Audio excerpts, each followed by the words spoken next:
វីដេអូនេះតាំងពីថ្ងៃ4 ខែ 4 បងប្អូនត្រឡប់ខ្ញុំឲ្យទៅផាត់មុខទៅកម្មវិធីម្ដងមិនដែលថាបានមកដល់ផ្ទះដេកស្រួលអង្គុយស្រួលអីសិនទេគឺមកដល់រៀបចំឲ្យវ៉ាវ៉ាន់ដើម្បីទុកឲ្យអ្នកនៅផ្ទះគាត់លក់យើងទៅកម្មវិធីស្រួលហើយរបស់របរដែលខ្ញុំបានលក់ដូចបងប្អូនបានឃើញស្រាប់ហើយខ្ញុំផុសសឹងរាល់ថ្ងៃសិតតែរបស់គ្រឿងលក់គ្រឿងញ៉ាំបាយ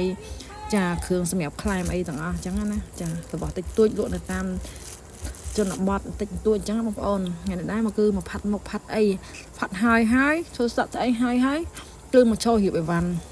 រៀបបដាលក់បដាចាគេមកទិញបដាគឺយើងរៀបឲ្យគេបដាទៅហើយរបស់ខ្លះដែលអត់តាន់មានតម្លៃលើកំប៉ុងគឺយើងដាក់តម្លៃនៅលើនឹងឲ្យសម្រាប់ប្តីកូននៅផ្ទះអីគាត់អាចលក់បានស្រួលអញ្ចឹងណាមិនបាច់ចាំទេសួរយើងឆាតសួរអីញ៉ៃ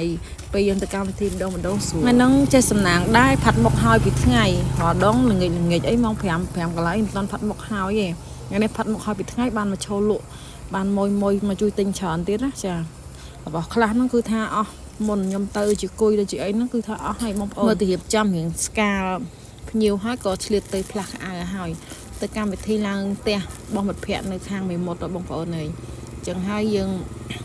រៀបចំខ្លួនរៀបចំអីហើយមិនទាន់ដល់ម៉ោងត្រូវគេចេញទៅអញ្ចឹងយើងមករៀបចំឲ្យបានបន្តទៀតហើយឆ្លៀតថតមកប៉ុសពីរប៉ុសអីចឹងទៅគ្រាន់ផុសអញ្ចឹងណាបងប្អូនព្រោះថាយើងក៏មកមានពេលបានផាត់មុខធ្វើសក់ហើយមកលក់អីវ៉ាន់អញ្ចឹង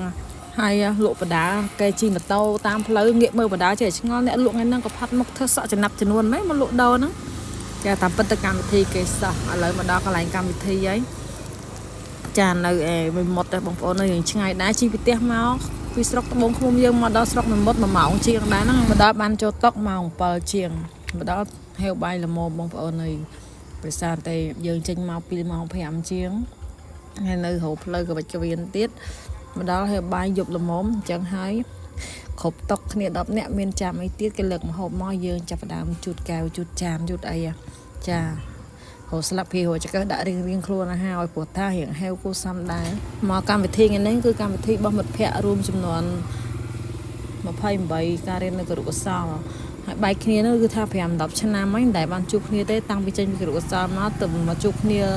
ថ្ងៃហ្នឹងចាហើយមិត្តភ័ក្តិផ្សេងធ្លាប់ជួបគ្នាបាន2-3ដងអីដែរហើយអ្នកនៅឆ្ងាយចាដល់ពេលអង្គុយទៅក៏ឃើញមិត្តភ័ក្តិដែលនៅស្រុកភូមិនេះផ្ទាល់ក៏ហៅទៅដោយសារតែយើងបែកគ្នាយូរហើយបងប្អូនអញ្ចឹងហៅសំណេះសំណាលគ្នាតិចតួចទៅព្រោះថាថ្ងៃមានពេលមានឱកាសទេកម្មវិធីចេះយូរបានជួបគ្នាម្ដងអញ្ចឹងណាឥឡូវមកឆ្លៀតបង្ហាញមុខម្ហូបនៅក្នុងកម្មវិធីនេះសិនបងប្អូនមុខម្ហូបទី1គឺមានភ្លាសាច់គោទី2សាច់ជ្នួចទី3មាន់ទឹមទី4ត្រីរ៉ស់ឆាជូអែមហើយទី4អីទៀតទេបងប្អូនទី5ដល់តែបាយមានស៊ុបមានអីចឹងទៅចាមើលមិនតាន់ទេហើយឥឡូវនេះចាប់ផ្ដើមជួបជុំហើយមិត្តភ័ក្តិចំណុះរួមចំនួននេះកលេចឃើញគ្នាទាំងប្រុសទាំងស្រីគឺថាមកជុំគ្នានៅតុកខ្ញុំតែម្ដងហើយខ្ញុំនៅហេវភ្លេចខ្លួនដែរមិនថានឹកគ្នាណាបាយតាក់ម៉ានហេវដែរប៉ុន្តែដល់ពេលឃើញមិត្តភ័ក្តិច្រើនអាឡែងទៅរវល់និយាយគ្នាមួយម៉ាត់ពីរអញ្ចឹងទៅដូចជាមិនសូវបានចូលពោះប្រហែលដែររវល់ទៅមិត្តភ័ក្តិមួយមកហៅពីរមកហៅអញ្ចឹងទៅក៏ឆ្លៀតសំណេះសំណាលនិយាយគ្នាអញ្ចឹងទៅក៏ផឹកទឹកឆ្អែតបណ្ដោយបងប្អូនមិនសូវជាបានពេញមាត់ពេញកប្រហែលទេហ្នឹងហើយលទ្ធផលយូរជួបគ្នាម្ដងបើជួបគ្នារាល់ថ្ងៃមានតែអីឥឡូវនេះខ្ញុំមកបង្ហាញមិត្តរួមចំនួនរបស់ខ្ញុំស្រីស្អាតប្រចាំចំនួនរបស់ខ្ញុំម្នាក់បង្ហាញបងប្អូនមើលចាស្រីស្អាតនេះកាលពីនៅរៀនណាស្អាតឥឡូវកូនពីរនៅតែស្អាតដដែលបងប្អូននៅរៀងក៏នៅដដែលមុខមាត់និយាយទៅសឹងតែស្អាតជាងកាលពីនៅ single ទៀតចាឥឡូវនិយាយថាស្អាតនោះស្អាតស្រីស្អាតប្រចាំចំនួនទី28ហើយបន្ទាប់ពីសំណេះសំណាលគ្នាឆ្អែតហើយក៏យើងនាំគ្នាដាក់ម្នាក់មកប៉ុសពីរប៉ុសអញ្ចឹងទៅនៅតុកមិនអស់ចិត្តក៏នាំគ្នាទៅថតមុខរោងទៀតហើយថតមុខរោងនេះបានទៅច្បាស់ហ្មងបងប្អូននៅចាំរូបថតពីកាមេរ៉ាមែនបានច្បាស់ឥឡូវយើងផុសសិនអត់បានរូប